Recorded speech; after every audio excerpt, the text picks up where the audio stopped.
咁而我哋會睇到好多嘅即係其中潮州嘅朋友，其實就係經住依個順住呢條路咧，去慢慢咧去遷入去西貢呢個地區嘅。好啦，頭先交代咗一啲嘅背景俾大家咧，有一啲嘅了解、認識，知道咧究竟即係西貢嘅嘅一啲嘅歷史啦，咁樣接住落去咧就開始講啦啊，即係要講翻下今次嘅正題，就係講翻西貢嘅潮州人。咁頭先講過啦，客家人咧主要就係遷界而入遷啦。咁而我哋會睇到好多嘅潮州人，基本上係戰後慢慢咧係遷移入嚟咧西貢嗰度咧去即係聚居嘅咁樣。咁而佢哋嘅主要最聚居嘅範圍咧，就喺西貢嘅我哋講緊就係市中心，同埋咧靠近蠔涌村嘅蠔涌村嘅隔離嘅，而家叫做綠尾村啊，綠尾村呢一帶。咁主要就係聚居喺呢兩個嘅地方裏邊。咁而我哋會比較容易嘅理解，就係因為同嗰個嘅陸路交通有關，就係嗰個陸路交通嘅開拓裏邊咧，其實你會見到就係其實佢屬於就係西貢即係公路嘅比較頭嘅位置啊咁樣，咁所以佢哋嘅聚居亦係選擇喺嗰個地方裏邊咧係較為合理嘅咁樣。咁而我哋會睇到啦。呢個亦係會睇翻咧，唔單止淨係講緊西貢嘅潮州人，我哋會睇到好多嘅新界地區嘅潮州人嘅聚居嘅模式咧，都非常之相近嘅，都係喺原生由我哋講緊嘅客家人聚居咗喺度一段時間啦，佢慢慢變成咗依度嘅即係呢度嘅原居民啦。我哋用原居民嘅概念，可能大家會容易啲去理解喺依度嘅原居民啦咁樣。咁佢亦發展得一個比較一個嘅勢力相當之龐大啦。咁而佢哋因為嗰個嘅即係人口嘅遷移，慢慢一啲嘅潮州人去聚居嘅時候咧，佢哋往往就會喺原生嘅原居民嘅村落嘅邊緣嘅位置裏邊聚居。咁自然佢哋嘅聚居嘅地方咧，未必係一啲咁理想嘅地方理想嘅地方。咁就如我哋講緊即係綠尾村咁樣，佢原身個名就唔係咁好聽嘅，就係蛇鬱村蛇鬱村。咁而佢原生嗰啲嘅地方咧，本身都係一啲嘅屬於蠔涌即係原居民嘅耕地，或者我哋嘅一啲嘅葬地咁好多嘅即係當時候嘅新嚟嘅潮州人咧，就係用呢啲嘅土地咧作為佢臨時嘅地方，慢慢聚居耐咗啦，慢慢有其他親友嚟啦，就變成咗一條村。咁呢個情況底下，其實我哋會見到其他嘅新界地方都有類似嘅狀況嘅。咁舉例啦，譬如話深井咁先啦，深井咁樣佢哋本身就係佢哋一班嘅即係潮州人，都係大部分都係戰後咧遷入去嘅。咁佢哋嘅聚居嘅地方就係喺原生我哋講緊客家村，佢哋姓傅嘅鄰近嗰度嘅附近嗰度去聚居咁樣。咁因為嗰度有嘅工業嘅發展啦，咁令到佢哋需要大量嘅勞動力，所以就吸引咗佢哋喺度聚居。咁呢個就係喺嗰個地區裏邊發展裏邊嘅一啲嘅即係特色啦。所以有陣時我哋研究好多時候講緊一啲嘅新界嘅發展，或者一村落嘅發展，或者一個族群嘅發展嘅時候咧，我哋好多時候會揾到一啲嘅共通點嘅。但係同一時間裏邊，而喺呢共通點裏邊咧，有佢一啲嘅特色嘅地方咁樣，有特色嘅地方，好似咁我頭先我講深井嗰度，佢嘅點解吸引到佢哋潮州人去聚居嘅其中一個原因，可能就係其實佢需要大量嘅勞動力，而勞動力嘅話咧，而個潮州人就希望喺嗰度咧又揾到食，咁於是就吸引咗佢哋去打工，然後就慢慢喺附近嗰度聚居埋一齊。咁呢個就係佢哋個獨特性咯。咁而你會見到啦，喺嗰個嘅西貢嘅潮州人咧，佢哋嘅聚落嘅模式咧就分咗兩個部分啦。頭先講一邊就係講緊就係綠尾村，另一邊咧就係我哋講緊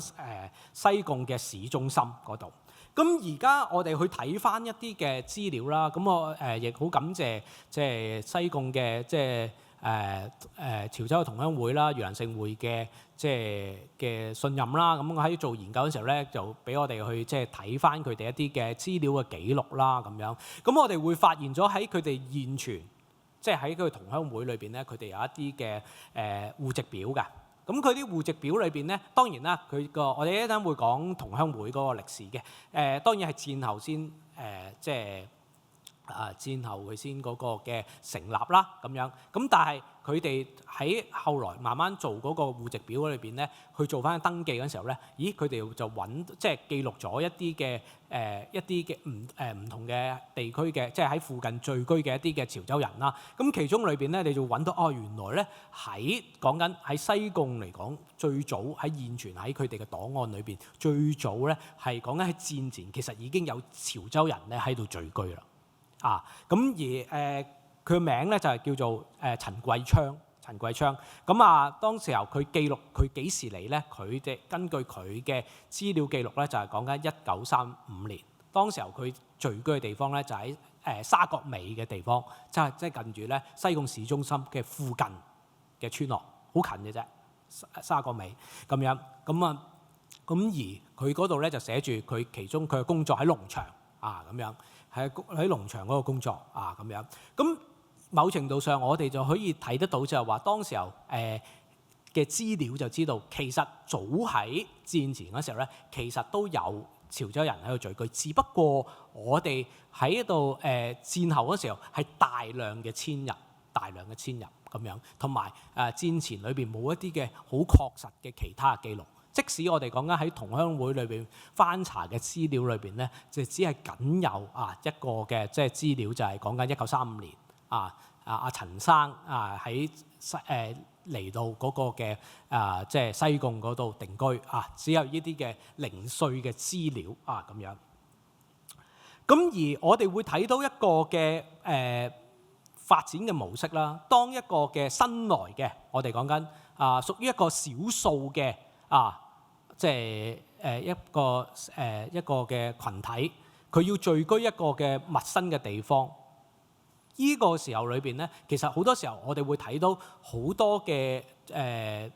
即係狀況，就係佢哋會透過一啲嘅民間信仰去維係，起碼喺維係佢哋自己群體嘅一啲嘅團結。咁所以好多時候，呢樣嘢亦係我哋喺中國人嘅一啲嘅傳統智慧啦，即係等於我哋會見到好相約大家聚埋一齊我哋咧就拜同一個神咁咧我哋咧就會有咩事咧就互相支持，其實同樣道理嘅啫咁樣。咁而我哋會睇到一班即係新來者嘅潮州人，佢哋亦會透過一啲嘅祭祀嘅活動去團結佢哋。咁樣，咁而當中裏邊咧，佢哋係有其中一樣就係大家好熟悉嘅神靈，就係天后。咁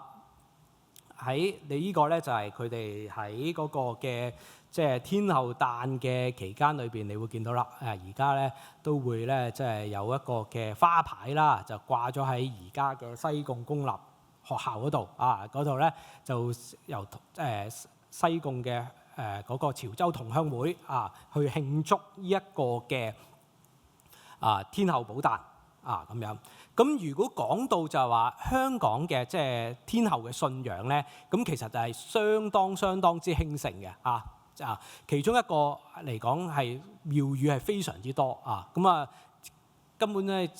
都冇一個嘅即係實際數字嘅統計究竟香港有幾多嘅即係天后廟咁以即係田野考察走勻全香港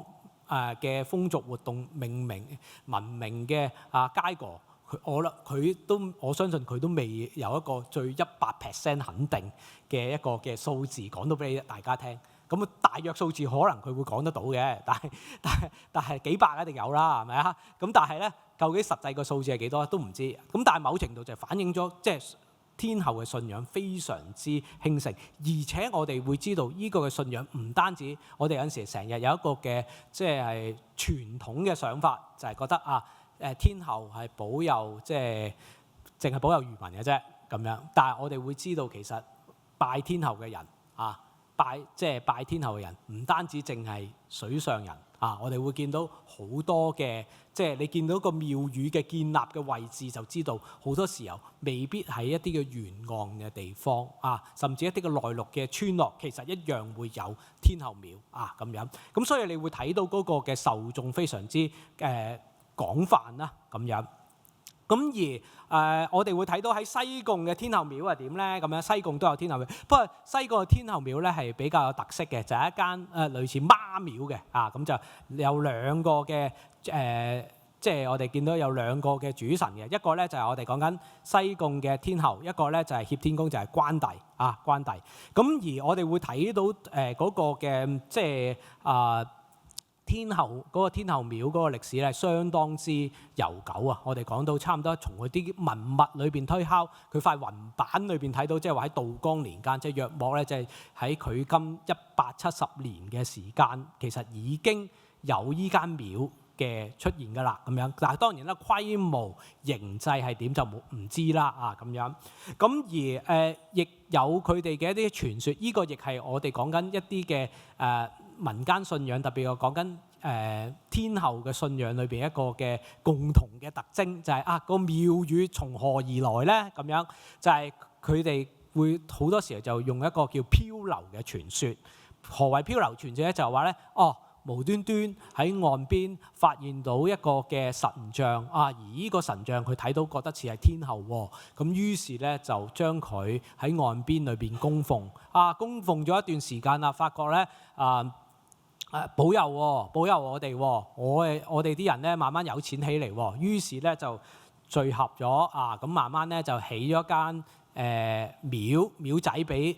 天后跟住慢慢又過咗一段時間啦，慢慢咧又失收啦，於是咧又起個大啲嘅廟出嚟咁樣。咁所以你會見到好多時候咧，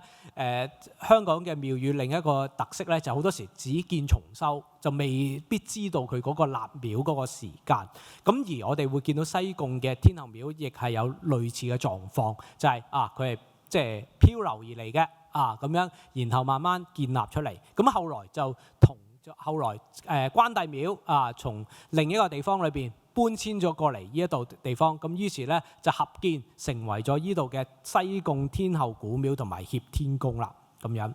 咁而我哋亦可以從呢一本頭先我講過呢本書，我覺得裏邊記載咗新界歷史啊嘛，又翻去睇下有冇講依間廟宇先。咁呢度嚟講咧，阿黃佩佳就講啦，就話喺嗰度咧已經見到有天后關帝兩廟及普通學校咁樣即係隔離嘅普通學校，三者皆比鄰面海而立即係嗰陣時候咧，其實對出咧，其實咧就可以望到咧就係海㗎啦咁樣，而前邊咧就係礦地咁樣，即係一啲空吉地啦，我哋講緊咁樣。咁而最重要就係話兩廟之建設甚新啊，即係話即係喺嗰個大概我哋講民國時期裏邊咧，曾經咧依兩間廟曾經做過一個嘅大規模嘅一個嘅重修咁樣，咁呢度咧亦可以睇到就係嗰個嘅當時個廟宇嘅狀況。咁而我哋會見到其實咧每年其實咧西貢區咧直到而家亦有嗰個傳統喺度咧，就係會慶祝嗰個嘅西貢嘅天后誕咁樣。咁呢個咧就係嗰個嘅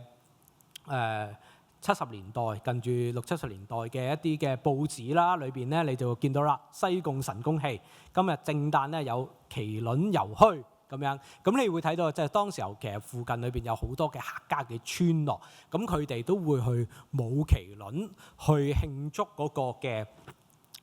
天后誕嘅，直到而家都係嘅。你會見到好多嘅村落，佢哋咧都會舞嗰個嘅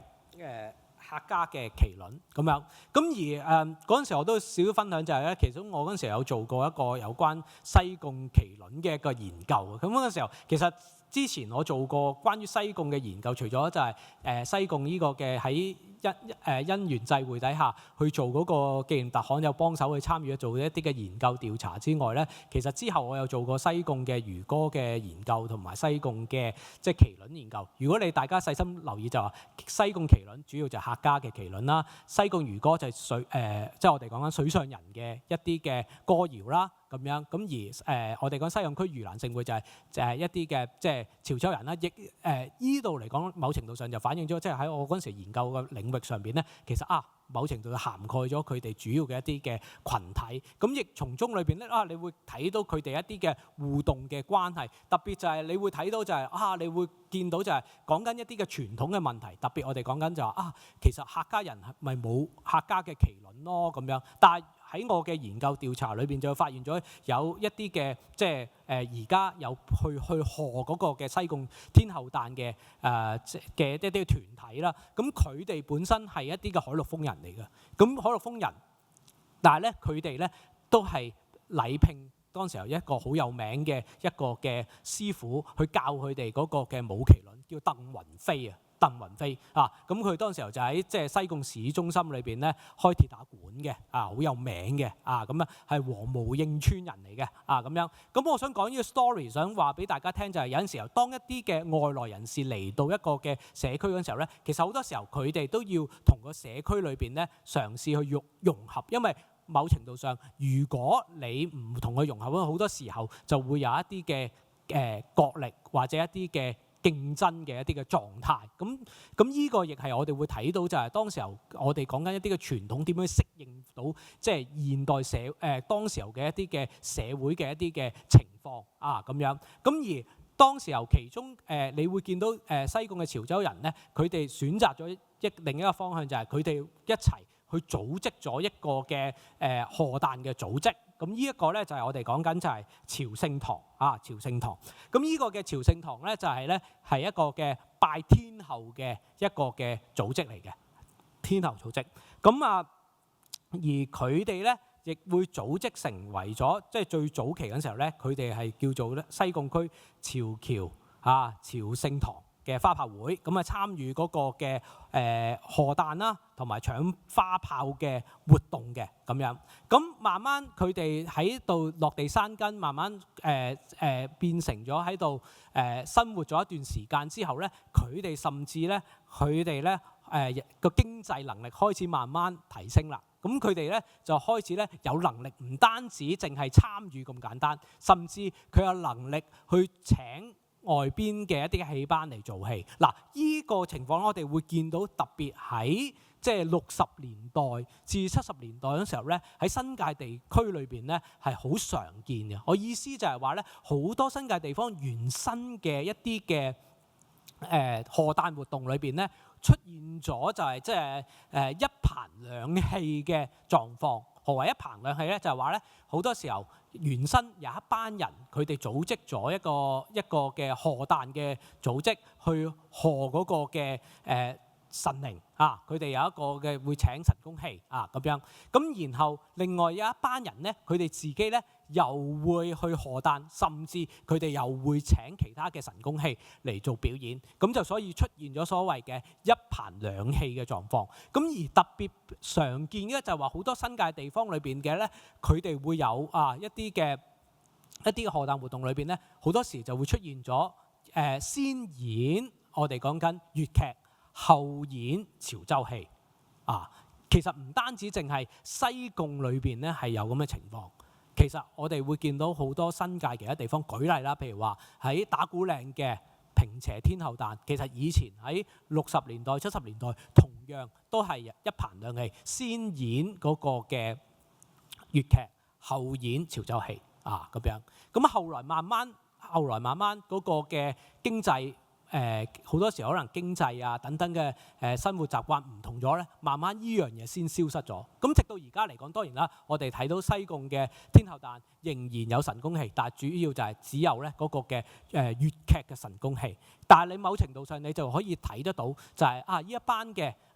即係西貢嘅潮州人，其實佢哋係透過組織一啲嘅賀誕嘅團體去團結自己嘅自己嘅群體，同一時間裏邊亦融合咗喺個社區裏邊去參與其他嘅賀誕活動。因為喺西貢嘅天后喺嚟講，佢本身冇一個嘅天后嗰個嘅信仰嘅傳統當然啦，我哋講緊天后嘅信仰非常之受歡迎啦。我哋講緊，但係喺西貢嘅潮州人嚟講，原身係冇拜開嘅。咁後來慢慢你會見到佢哋能夠有一個比較有組織性嘅一個嘅組織去做一個賀誕，甚至你會見到有嗰個嘅神功戲嘅表演啊咁樣。咁而佢哋亦會有自己嘅搭自己嘅棚啦，佢哋會當時候佢哋會喺近住嗰個嘅天后廟嘅附近啊，會搭建嗰個嘅天地父母棚啦。啊，另外咧亦有嗰個花炮棚啦，啊咁樣，咁當然啦，佢哋會用翻佢哋自己嘅潮州人嘅傳統啊八音啊咁樣，咁呢個咧亦係你會睇到佢哋嘅傳統嘅傳承。一方面佢可積極參與地區嘅賀誕活動，同一時間裏邊佢亦將佢哋自己嘅傳統咧係繼續保留到啊咁樣。咁呢個咧就係一個嘅80年代啦，去到我哋講緊80年代嘅嗰個嘅舊嘅報紙裏邊就記錄咗啊，就係咧西貢嘅街坊潮僑分演粵劇潮劇，所以你就睇到啦，一棚兩戲嘅狀況啦，有粵劇有潮州劇咁樣。咁而當中裏邊當然啦，佢哋會佢哋嘅組織需要喺籌辦過程裏邊咧需要一個比較完善嘅一個嘅記錄喺度。咁其中就係話佢需要究竟點樣能夠即係收支平衡咧？好多時候佢都係用一啲嘅最傳統嘅方法嘅啫，就係咩咧？